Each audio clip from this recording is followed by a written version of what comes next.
નમસ્કાર વિદ્યાર્થી મિત્રો, હું નિતિન સર. આજે આપણે ધોરણ 10 વિજ્ઞાન એમાં પ્રકરણ 12 વિદ્યુત એમાં લેક્ચર 5 જોઈએ તો વિદ્યુત પ્રવાહની તાપીય અસર વિશે સમજાવો. તો આપણે જોઈએ મુદ્દો વિદ્યુત પ્રવાહની તાપીય અસર. તો ઊંચો અવરોધ ધરાવતો વાહક તાર, ઊંચો અવરોધ ધરાવતો વાહક તાર જે છે, જેવા કે તેમાં આપણે નિક્રોમનો તાર, નિક્રોમ જે છે એ મિશ્ર ધાતુમાંથી બનાવેલો તાર છે. નિક્રોમ, નિકલ, ક્રોમિયમ, મેંગેનીઝ અને ચોથું લોખંડ. નિકલ, ક્રોમિયમ, મેંગેનીઝ અને લોખંડ, આ ચાર ધાતુમાંથી જે મિશ્ર ધાતુમાંથી તૈયાર થાય છે તેને નિક્રોમનો તાર કહેવામાં આવે છે. તો ઊંચો અવરોધ ધરાવતા વાહક તાર જેવા કે નિક્રોમના તારમાંથી જ્યારે વિદ્યુત પ્રવાહ આપણે પસાર કરીએ છીએ, વિદ્યુત પ્રવાહ પસાર થાય છે ત્યારે તેમાં ઉષ્મા ઉત્પન્ન થાય છે. વિદ્યુત પ્રવાહ પસાર થશે એટલે ઉષ્મા ઉત્પન્ન થશે. આ ઉષ્મા ઉત્પન્ન થાય છે ત્યારે જે તાર હતો તે તાર ગરમ થાય છે અને આ તાર ગરમ થાય છે. એ તાર ગરમ થવાનું કારણ અવરોધના કારણે. વિદ્યાર્થી મિત્રો, અહીં જોઈએ અવરોધ હતો, ઊંચો અવરોધ હતો અને ઊંચો અવરોધ હતો એટલે અવરોધના કારણે તે તાર ગરમ થાય છે ને તાર ગરમ થવાથી તેમાં જે વિદ્યુત ઉર્જા જે છે, વિદ્યુત પ્રવાહ પસાર કર્યો હતો એટલે વિદ્યુત ઉર્જાનું ઉષ્મા ઉર્જામાં રૂપાંતર થાય છે. તો અહીં જોઈએ અવરોધને કારણે તારમાં વિદ્યુત ઉર્જાનું ઉષ્મા ઉર્જામાં રૂપાંતર થાય છે અને આ વિદ્યુત ઉર્જાનું ઉષ્મા ઉર્જામાં રૂપાંતર થવાની જે ક્રિયા છે તે ને આપણે વિદ્યુત પ્રવાહની તાપીય અસર કહે છે. તો તેને આપણે વિદ્યુત પ્રવાહની તાપીય અસર કહીશું. તો અહીં જોઈએ ઊંચો અવરોધ ધરાવતા વાહક તાર જેવા કે નિક્રોમનો તાર જે છે તેમાં તે વિદ્યુત પ્રવાહ પસાર થાય છે ત્યારે અવરોધને કારણે તાર ગરમ થાય છે અને તે દરમિયાન વિદ્યુત ઉર્જાનું ઉષ્મા ઉર્જામાં રૂપાંતર થાય છે, જેને વિદ્યુત પ્રવાહની તાપીય અસર કહે છે. આ વિદ્યુત પ્રવાહની તાપીય અસર ત્રણ બાબતો ઉપર આધાર રાખે છે. જે વિદ્યુત પ્રવાહ પસાર થયો એટલે તાપમાનમાં વધારો થયો, જે તાપીય અસર જે છે ત્રણ બાબતો ઉપર આધાર રાખે છે. એક, વિદ્યુત પ્રવાહના મૂલ્ય પર. વિદ્યુત પ્રવાહ વધારે છે પસાર કરવામાં કે ઓછો છે, તો એક વિદ્યુત પ્રવાહના મૂલ્ય પર. બીજો મુદ્દો તો અવરોધના મૂલ્ય પર. અવરોધ વધારે હશે તો એની તાપીય અસર વધારે થશે, તાર વધારે ગરમ થશે. તો બીજો મુદ્દો અવરોધના મૂલ્ય પર. અને ત્રીજો મુદ્દો જોઈએ તો અવરોધમાંથી પસાર થતો વિદ્યુત પ્રવાહ જે છે એ અવરોધમાંથી વિદ્યુત પ્રવાહ જે પસાર થાય છે તેનો સમયગાળો કેટલા સમય માટે પસાર થાય છે. 10 મિનિટ માટે પસાર થાય તો તાપીય અસરનું પ્રમાણ જે હોય છે તેના કરતા 20 મિનિટ માટે પસાર થતો હોય તો સમયગાળો વધ્યો તો તેની તાપીય અસરની માત્રા વધી જાય છે. તો ત્રણ બાબતો પર આધાર રાખે છે. એક, વિદ્યુત પ્રવાહના મૂલ્ય પર. બીજો મુદ્દો અવરોધના મૂલ્ય પર. અને ત્રીજો મુદ્દો અવરોધમાંથી પસાર થતા જે વિદ્યુત પ્રવાહ છે તેના સમયગાળા ઉપર આ વિદ્યુત પ્રવાહની તાપીય અસર આધાર રાખે છે. તો વિદ્યાર્થી મિત્રો, આપણે જે વિદ્યુત પ્રવાહની જે તાપીય અસર છે એ તાપીય અસરનો આપણે ઉપયોગ જે છે ક્યાં કરીએ છીએ તો વિદ્યુત બલ્બ જોઈએ, વિદ્યુત પ્રવાહ પસાર થવાથી બલ્બ ચાલુ થાય છે તે દરમિયાન તે બલ્બ ગરમ થાય છે, એ પણ તાપીય અસર છે. વિદ્યુત બલ્બ, વિદ્યુત હીટર જે વિદ્યુત પ્રવાહ પસાર થવાથી ગરમ થાય છે અને વિદ્યુત ઇસ્ત્રી તે પણ ગરમ થાય છે. તદુપરાંત આપણે જોઈએ તો ઇલેક્ટ્રિક ઓવન જોઈએ છે, વિદ્યુત ઓવન જે છે એ વિદ્યુત ઓવન અને જે ફ્યુઝ, જે આપણે ફ્યુઝનો મુદ્દો આપણે આગળના લેક્ચરમાં લીધું હતું ધ્યાનમાં. તો ફ્યુઝ, વિદ્યુત બલ્બ, વિદ્યુત હીટર, વિદ્યુત ઇસ્ત્રી તેમજ વિદ્યુત ઓવન, આ તમામ જે સાધનો છે તે સાધનો વિદ્યુત પ્રવાહની તાપીય અસરના સિદ્ધાંતને આધારિત કાર્ય કરે છે. તો આ થઈ વિદ્યુત પ્રવાહની તાપીય અસર. હવે જોઈએ જૂલનો તાપીય નિયમ. તો જૂલનો તાપીય નિયમ, જૂલ નામના વૈજ્ઞાનિકે આ તાપીય અસરને લગતો એક નિયમ સમજાવ્યો. તો એ જૂલનો તાપીય નિયમ સમજાવો તેમજ ઉષ્મા ઉર્જાનું સૂત્ર મેળવો. તો આપણે આ નિયમ જોઈએ, સમજીએ આપણે. તો વાહકમાંથી જ્યારે વિદ્યુત પ્રવાહ પસાર થાય છે ત્યારે તે વિદ્યુત પ્રવાહ વહેવા માટે બેટરી દ્વારા આપણે જે વિદ્યુત પ્રવાહ આપીએ છીએ તો એ બેટરી દ્વારા સતત કાર્ય થવું જરૂરી છે. કાર્ય કરવા માટે સતત કાર્ય થવું જોઈએ, બ્રેક વાગવી જોઈએ નહીં, અટકવો ના જોઈએ. બેટરી દ્વારા સતત કાર્ય થવું જોઈએ. ક્યારે થાય? તો બેટરી દ્વારા આપણે વિદ્યુત પ્રવાહ પસાર કરીએ ત્યારે. તો વાહકમાંથી પ્રવાહને સતત વહેતો રાખવા માટે બેટરી દ્વારા સતત કાર્ય કરવું જરૂરી છે. અને એ કાર્ય થાય છે ત્યારે તેમાં આપણે સમજીએ તો જો 20 વોલ્ટની બેટરી હોય, વિદ્યુત સ્થિતિમાનનો તફાવત V હોય અને 20 વોલ્ટની બેટરી હોય અને Q જેટલો વિદ્યુત ભાર હોય તો તેને ગતિમાં રાખવા માટે તેના ઉપર કરવું પડતું કાર્ય જે છે એ W છે. એટલે 20 વોલ્ટની બેટરી, Q જેટલો વિદ્યુત ભાર અને તે સતત કાર્યરત કરવા માટે આપણે તેમાં જોઈએ કરવું પડતું કાર્ય W છે તેમ કહેવાય. તો સૂત્ર બનશે આપણે W બરાબર VQ, જે આપણે અગાઉ લેક્ચર 2 માં વિદ્યુત સ્થિતિમાનનો તફાવત જે છે એ તફાવતમાં આપણે સૂત્ર તાર્યું હતું. વિદ્યુત સ્થિતિમાનનો તફાવત V બરાબર કાર્ય ભાગ્યા વિદ્યુત ભાર, V બરાબર W ભાગ્યા Q. તો અહીં સૂત્રને થોડા આપણે મોડિફિકેશન આપી તો Q V જોડે ગુણાકારમાં આવશે. તો V અને Q નું જે ગુણભાર છે ગુણાકાર, તો V અને Q જે છે તેને આપણે W કહેવામાં છે. તો W બરાબર V ગુણ્યા Q. તો આ તે સૂત્ર આપણે જૂલનો તાપીય નિયમ પ્રમાણેનું સૂત્ર. તો હવે જોઈએ, જો આપણે અગાઉ વિદ્યુત પ્રવાહમાં જે છે વિદ્યુત પ્રવાહ I બરાબર Q ભાગ્યા T સૂત્ર તાર્યું, વિદ્યુત પ્રવાહ I બરાબર Q ભાગ્યા T. અને બીજું સૂત્ર ઓહમનો નિયમ જે છે એ ઓહમના નિયમ મુજબ સૂત્ર તાર્યું કે V બરાબર IR. તો અહીંયા બે સૂત્ર બન્યા, વિદ્યુત પ્રવાહ I બરાબર Q ભાગ્યા T અને ઓહમનો નિયમ પ્રમાણે V બરાબર IR. આ બંને સૂત્ર આપણે અગાઉ સમજી ચૂકેલ છે. તો અહીં જોઈએ વિદ્યુત ઉર્જા માટે જે કરવું પડતું કાર્ય જે છે તે કાર્ય W બરાબર VQ, કરવું પડતું કાર્ય W બરાબર VQ. તો અહીંયા W બરાબર VQ, અહીંયા પણ W બરાબર VQ અને W બરાબર VQ. તો એ જે સૂત્રો છે એ દાખલામાં ગણતરીમાં ક્યારેક પૂછાતા હોય છે. તો W બરાબર VQ અહીંયા જોઈએ તો આ Q જે Q છે I બરાબર Q ભાગ્યા T છે. તો Q છે અને I T સાથે ગુણાશે તો Q બરાબર IT, Q બરાબર IT. તો અહીંયા Q ના પ્લેસમાં આપણે IT મૂકીશું. તો W બરાબર V, તો V Q ની જગ્યાએ આપણે IT મૂકીશું. તો એક સૂત્ર બનશે W બરાબર V IT. આ એક સૂત્ર થયું. બીજું સૂત્ર જોઈએ, W બરાબર VQ છે તો ત્યાં W ને W ના સ્થાનમાં રાખ્યા, Q ને Q ના સ્થાનમાં રાખ્યા, પરંતુ V ના જગ્યાએ IR, જે ઓહમના નિયમ પ્રમાણે V બરાબર IR. તો V ની જગ્યાએ આપણે IR મૂકવામાં આવે તો V બરાબર VQ, W બરાબર VQ, V ની જગ્યાએ IR અને W બરાબર IRQ. તો આ બીજું સૂત્ર તૈયાર થયું. હવે આ બંને સૂત્રો જે છે એ બંને સૂત્રોમાં W બરાબર જે VQ છે અહીંયા આપણે Q ની જગ્યાએ IT મૂક્યા, V ને તે સ્થાનમાં રાખ્યા. અહીં જોઈએ Q ને તે સ્થાનમાં રાખ્યા, V ની જગ્યાએ IR મૂક્યા. હવે ત્રીજા સૂત્રમાં આપણે જોઈએ W બરાબર જે VQ છે ત્યાં V ની જગ્યાએ પણ આપણે IR મૂક્યા છે અને Q ની જગ્યાએ આપણે IT બંનેમાં ચેન્જ કર્યો છે. V ના પ્લેસમાં IR, Q ના પ્લેસમાં IT. તો W બરાબર I બે વખત છે એટલે I સ્ક્વેર, I ની 2 ઘાત I સ્ક્વેર RT. તો અહીં વિદ્યુત ઉર્જા W બરાબર સૂત્ર તૈયાર થયું આપણું I સ્ક્વેર RT. તો W બરાબર I સ્ક્વેર RT. તો એના સૂત્ર પરથી આપણે એની સમજૂતી લઈએ તો T સમયમાં પસાર થતો જે અવરોધ છે, T સમયમાં અવરોધ R હોય, T સમયમાં અવરોધ R હોય તો તેમાં વહેતો વિદ્યુત પ્રવાહ જે પ્રવાહ છે એ I સ્ક્વેર જેટલો થાય છે. T સમયમાં અવરોધ R માંથી વહેતો પ્રવાહ I સ્ક્વેર જેટલો થાય તો તેની વિદ્યુત ઉર્જા W કહેવામાં આવે છે. તો વિદ્યુત ઉર્જા W જે છે તેને આપણે ઉષ્મા ઉર્જા H ના રૂપાંતરમાં પણ દર્શાવવામાં આવે છે. ઉષ્મા ઉત્પન્ન થાય છે એટલે વિદ્યુત ઉર્જાને આપણે જે W કહીશું તે W ને આપણે ઉષ્મા ઉર્જા H ના રૂપાંતરમાં પણ લખી શકાય. તો W બરાબર I સ્ક્વેર RT.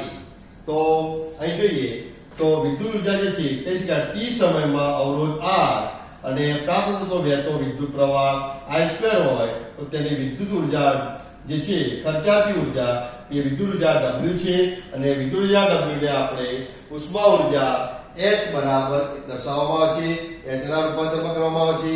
તો H બરાબર I²RT. તો સૂત્ર બન્યું આપણું તૈયાર થયું અહીંયા આગળ જૂલના તાપીય નિયમનું સૂત્ર તૈયાર થયું H બરાબર I²RT, જે પરિણામ 1 છે. આ સમીકરણને આપણે જૂલનો તાપીય નિયમ કહે છે.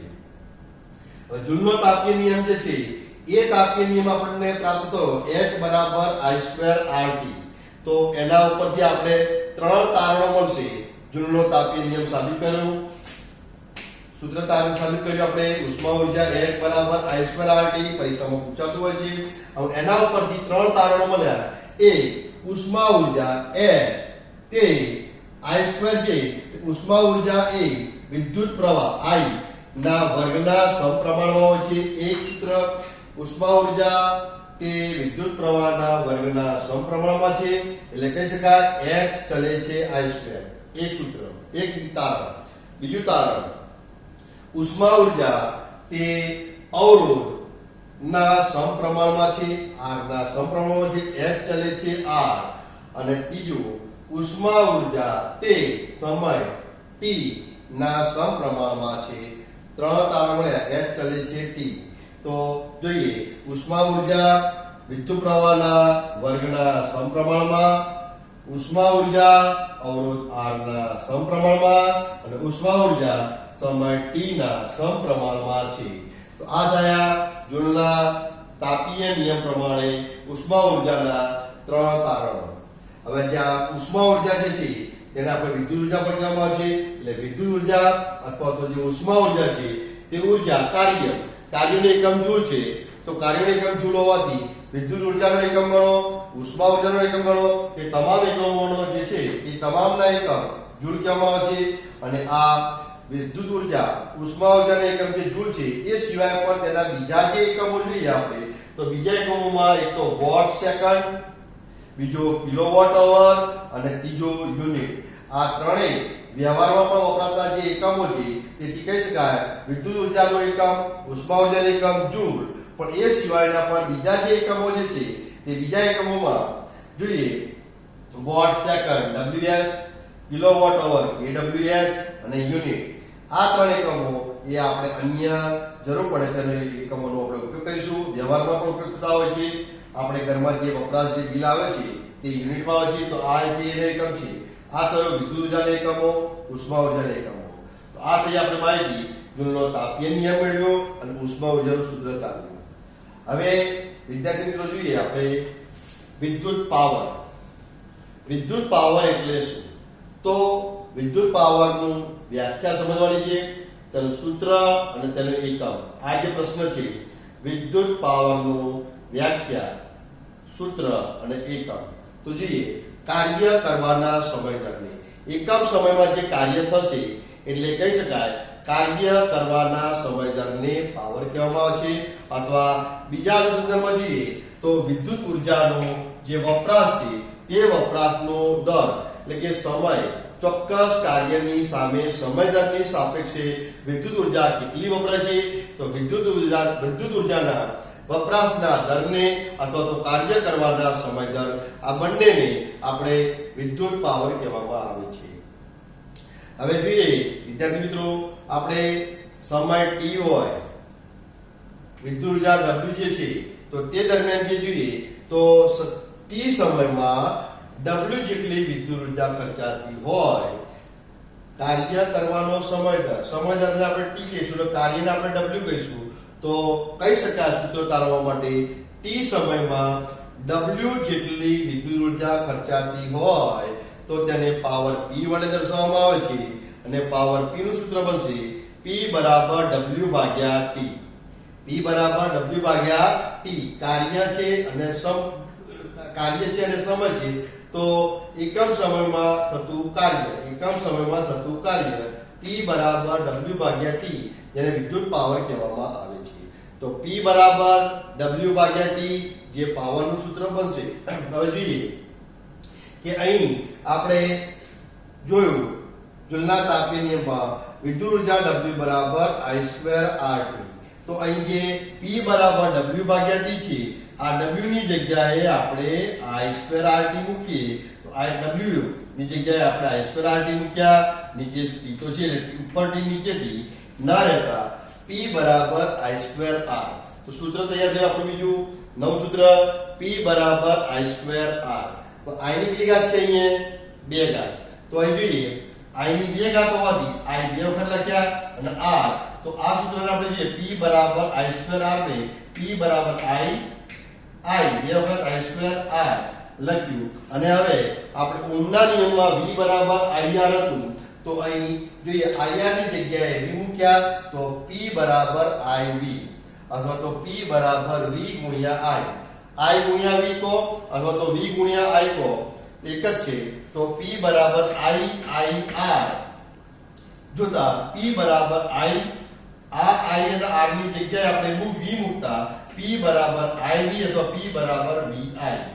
હવે અહીં જોઈએ V ને તે સ્થાનમાં રાખ્યા અને I ની જગ્યાએ V ભાગ્યા R I ની જગ્યાએ V ભાગ્યા R મૂકતા V ભાગ્યા R અને અહીંયા V છે તો V કેટલી વખત થયા? 2 વખત.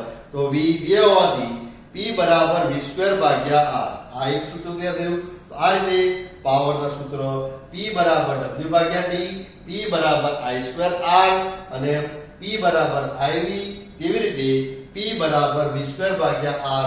આ તમામ સૂત્રો વિદ્યુત પાવરના સૂત્રો છે તેમ કહી શકાય. જરૂર પડે તે મુજબ દાખલામાં તેનો ઉપયોગ કરવાનો આવશે. હવે જોઈએ વિદ્યુત પાવરનો એકમ વોટ છે. વોટ વિદ્યુત પાવરનો એકમ કયો છે? વોટ. તો વોટ બરાબર વોટ ગુણ્યા એમ્પિયર. કેમ? કારણ કે P બરાબર I ગુણ્યા V એટલે P બરાબર V ગુણ્યા I. તો V જે વિદ્યુત સ્થિતિમાન છે તેનો એકમ વોટ, I વિદ્યુત પ્રવાહ, I વિદ્યુત પ્રવાહ તેનો એકમ એમ્પિયર એટલે પાવર વોટ, V એટલે વોટ અને I એટલે એમ્પિયર. તો પાવરનો એકમ બનશે આપણો વોટ બરાબર વોટ ઇન્ટુ એમ્પિયર. વોટ ગુણ્યા એમ્પિયર આ થયો પાવરનો એકમ.